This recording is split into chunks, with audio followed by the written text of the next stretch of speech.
Series Sprintcars from Wagga. That race ended in controversy with Garry Brazier refusing to go rear of field, being black flagged for 3 laps, not pulling in, and consequently the race was declared 8 laps ahead of schedule. Well, we spoke to Garry and asked him if he'd like to come into the studio and explain what happened.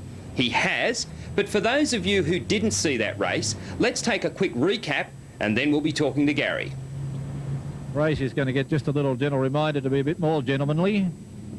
Number 1 car, Brazier, has been warned. I think they've got him rear of field.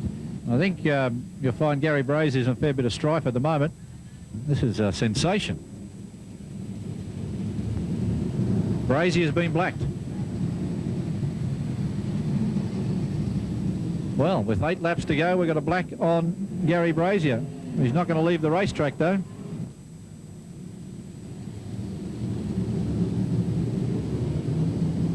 Well, they've made it pretty clear to Garry Brazier he's got the black, but he's not having a piece of it at all. He's going to have to move soon. He's not going to, though. A few of these lads will tell him. Dumsney's trying to get up and have a word in his ear. Well, Brazier just will not have a piece of this, so I think you'll find they're going to declare the race.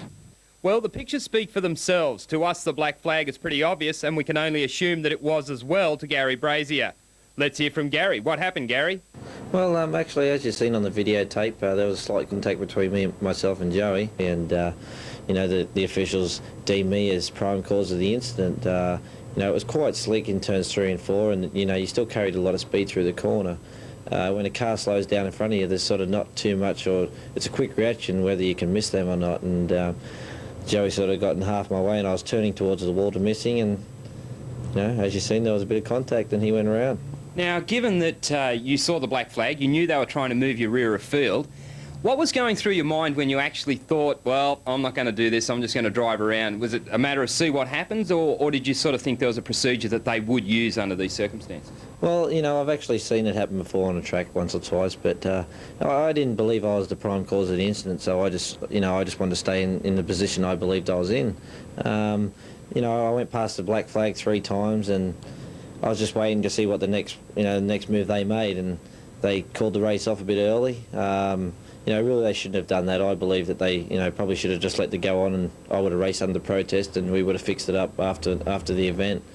You know, the officials have got the right to do whatever they want to do, and they chose to declare the race. Now, Joey Saldana, at the end of the race, what was said between yourself and him? Well, we didn't sort of talk too much, but you know, he must have had a word with John Hughes out on the track, you know, deeming me as that he probably would have told him that I spun him out, and you know, everybody to their own opinion, of course. And like when I talked to him after the races, it was actually at the next race meeting. You know, we're still good as friends. You know, after a night's racing and there's an incident that night, you just worry about the next race. And he just actually told me that, you know, it was one of those deals, and we'll just worry about the next race. Our thanks to Garry for